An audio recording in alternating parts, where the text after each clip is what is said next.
नमस्कार, equality news prime time bulletin में मैं शैला आप सभी का स्वागत करती हूँ।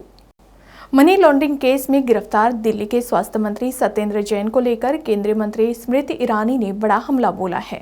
उन्होंने बुधवार को प्रेस कॉन्फ्रेंस कर अब तक मंत्री पद पर बने रहने को लेकर सवाल उठाया और दिल्ली के मुख्यमंत्री अरविंद केजरीवाल से कई सवाल किए। उन्होंने कहा कि काले धन के मालिक सत्येंद्र जैन को केजरीवाल क्यों बचा रहे हैं।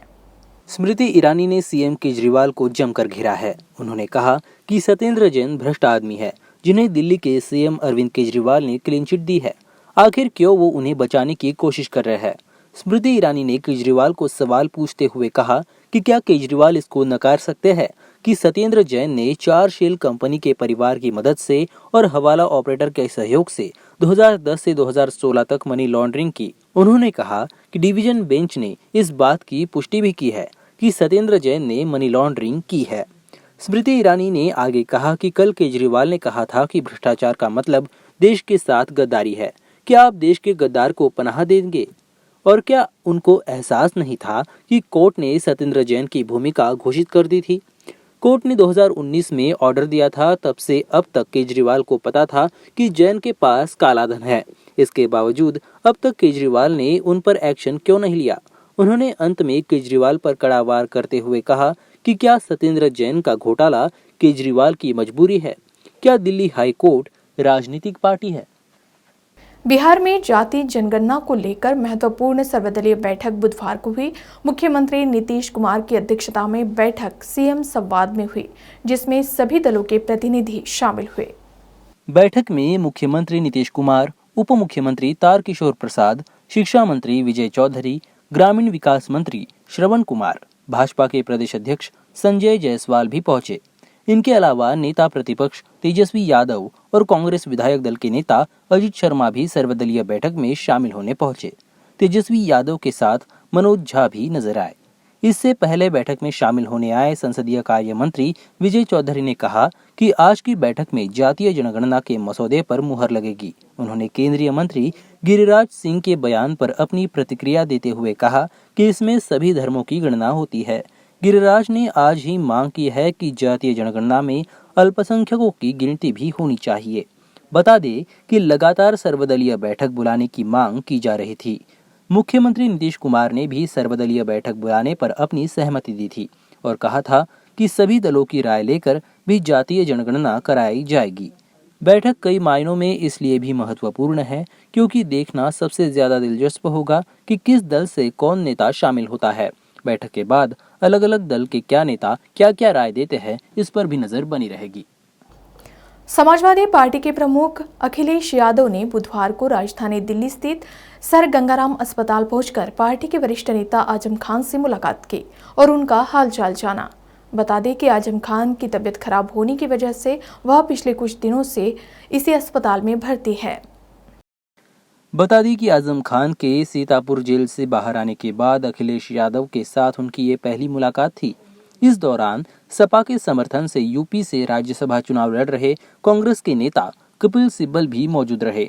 पिछले काफी दिनों से आजम खान की पार्टी प्रमुख अखिलेश यादव से नाराजगी की खबरें सुर्खियों में थी। ऐसे में दोनों नेताओं के बीच हुई इस मुलाकात के पीछे कपिल सिब्बल को ही सूत्रधार माना जा रहा है। सिब्बल ही सुप्रीम कोर्ट में आजम खान के वकील थे, जहां से उन्हें जमानत मिली है। ऐसे में सिब्बल को सपा से मिले समर्थन को आजम खान की नाराजगी दूर करने की कोशिश के तौर पर भी देखा जा रहा है। बॉलीवुड के गायक केके की मौत से भाजपा के राष्ट्रीय उपाध्यक्ष दिलीप घोष ने ममता बनर्जी के नेतृत्व वाली बंगाल सरकार पर निशाना साधते हुए एक राजनीतिक विवाद छेड़ दिया है। उन्होंने केके के संगीत कार्यक्रम के दौरान पूरी तरह से अराजकता के लिए कोलकाता प्रशासन को दोषी ठहराया है। पश्चिम बंगाल भाजपा नेता दिलीप घोष ने ममता सरकार पर मामले से जुड़े कई गंभीर आरोप लगाए हैं। दिलीप घोष के अनुसार बिना पास के प्रशंसक इतने अधिक पहुंच कैसे गए? स्थल अपनी क्षमता से अधिक कैसे हो गया? कॉन्सर्ट में शामिल हुए प्रशंसक ने कहा था कि भीड़ ज्यादा थी। दिलीप घोष के अनुसार सभागार की क्षमता 2500 से 3000 थी, लेकिन उपस्थिति लगभग दुगनी थी। वास्तव में ऑडिटोरियम के दरवाजे के कब्जे उखड़ गए थे और बाहर आ गए थे। भारी भीड़ ने धक्का देकर अंदर जाने के लिए गार्ड को तोड़ दिया था। शो के कई वीडियो में केके ऑडिटोरियम में गर्मी की शिकायत करते हुए भी नजर आ रहे हैं। इस पूरे मसले पर दिलीप घोष ने ममता सरकार पर लापरवाही का आरोप लगाया है। बॉलीवुड सिंगर के यानी कृष्ण कुमार कुन्नत का मंगलवार को कोलकाता में लाइव कॉन्सर्ट के बाद निधन हो गया। पोस्टमार्टम के बाद के पार्थिव देह को रविंद्र सदन लाया गया, जहां उन्हें पश्चिम बंगाल सरकार ने राजकीय सम्मान भी दिया। लाइव परफॉर्मेंस के बाद तबीयत बिगड़ने पर बॉलीवुड सिंगर के को CMRI हॉस्पिटल ले जाया गया। हालांकि अस्पताल पहुंचने से पहले ही उनकी मौत हो गई। कुछ रिपोर्ट्स में यह भी कहा जा रहा है कि उनके सिर में चोट लगी थी। पुलिस ने अननेचुरल डेथ का केस दर्ज किया है। कॉन्सर्ट की CCTV फुटेज की भी जांच कराई जाएगी। सिंगर की पत्नी और बच्चे कोलकाता पहुंच चुके हैं। पोस्टमार्टम के बाद के की पार्थिव देह को रविंद्र सदन लाया गया है।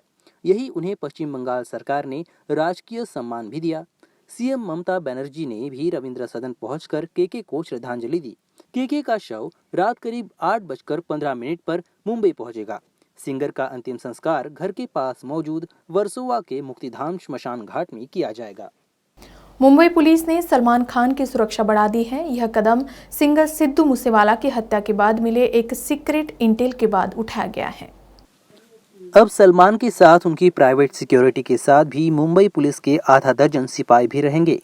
मूसेवाला की हत्या की जिम्मेदारी गैंगस्टर लॉरेंस बिश्नोई के गुर्गे गोल्डी बरार ने ली है।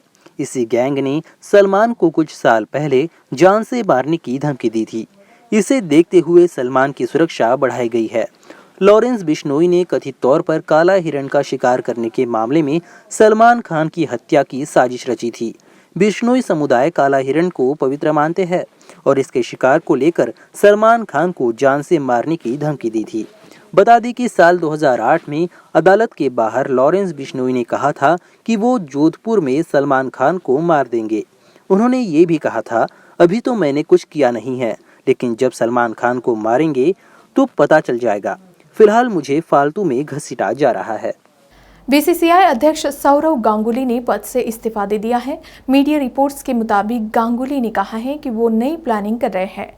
कयास लगाए जा रहे हैं कि गांगुली सियासत में एंट्री करने जा रहे हैं। पिछले साल मई में पश्चिम बंगाल के विधानसभा चुनाव के पहले भी इसी तरह की खबरें सामने आई थी कि गांगुली जल्द ही सियासी पारी शुरू कर रहे हैं। हालांकि तब उन्हें हार्ट प्रॉब्लम हुई थी और इसकी वजह से इन कयासों पर विराम लग गया था। BCCI के सचिव जय शाह केंद्रीय गृह मंत्री अमित शाह के बेटे हैं और गांगुली के करीबी दोस्त हैं। IPL फाइनल के दौरान अमित शाह और गांगुली काफी करीब नजर आए थे। मीडिया रिपोर्ट्स के मुताबिक भाजपा गांगुली को राज्यसभा भेज सकती है। आम आदमी को महंगाई से राहत देने के लिए सरकार द्वारा लगातार कदम उठाए जा रहे हैं।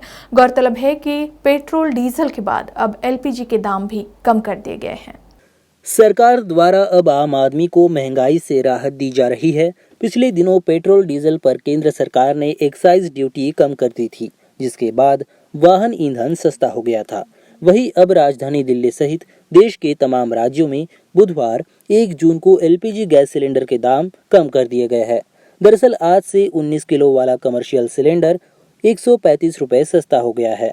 गौरतलब है कि सरकारी पेट्रोलियम कंपनी इंडियन ऑयल ने कमर्शियल सिलेंडर के दाम में 135 रुपए की कटौती कर दी है। हालांकि घरेलू उपभोक्ताओं को कोई राहत नहीं मिली है। दिल्ली में कमर्शियल सिलेंडर पर अब 135 रुपए कम होने के बाद ये 2354 की जगह 2219 रुपए का मिलेगा। तो मुंबई में दाम कम होने के बाद कमर्शियल सिलेंडर 2306 रुपए के बजाय अब 2171.50 रुपए में मिलेगा। बता दें कि घरेलू उपभोक्ताओं द्वारा इस्तेमाल किए जाने वाले 14.2 किलोग्राम के सिलेंडर की कीमत में कोई कमी नहीं की गई है। 19 मई वाले रेट पर ही घरेलू सिलेंडर मिल रहा है। गौरतलब है कि मई में घरेलू सिलेंडर के दाम में 2 बार इजाफा किया गया था।